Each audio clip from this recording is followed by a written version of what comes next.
মা আর মেয়ে জাতির বাংলাদেশের কোনো নিরাপত্তা নাই। আমার ভাষ্যমতে বাংলাদেশে কোনো আর মেয়েরই জন্ম না হোক।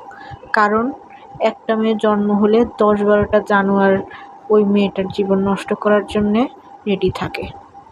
এই যে সেই ছোট বয়সী যার জীবন এখনো শুরুই হয় নাই, সে কি হইল, একটা অমানসিক লালসার মাধ্যমে তার জীবন শেষ হয়ে গেল।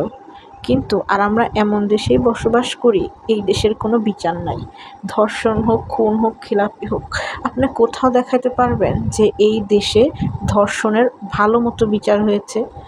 যেখানে 3 দিনে 73টা ধর্ষণ হতে পারে, সেখানে এই পিচ্চি রামিসার কি আদৌ কোনো বিচার হবে? রামিসার বাবা একটা বুদ্ধিমানের মতো কাজ করেছেন। সে পুলিশ বা কারো কাছে বিচার চান নাই, কারণ সে খুব ভালো করে জানে এই বাংলাদেশে ধর্ষণের কোনো বিচার নাই। তিনি আরও বলেছেন যে এই দেশে ধর্ষণের বিচার কখনোই হবে না, নতুন একটা ঘটনা হবে, ধামাচাপা পড়ে যাবে। এটা একদম বাস্তব সত্য কথা। আমরা মেয়েরা এখন বাইরে বের হতে এত ভয় পাই, সব সময় আতঙ্কে থাকি কার যেন জীবনের প্রদীপ নিভে যায় এই জানোয়ারদের জন্য। বাংলাদেশে এর জন্য সুষ্ঠু আইন কবে তৈরি হবে জানি না, তবে আইন তৈরি হওয়া উচিত। জানি না আমার ভিডিও পৌঁছাবে কিনা, তবে এই নৃশংস হত্যার আইন হওয়া উচিত।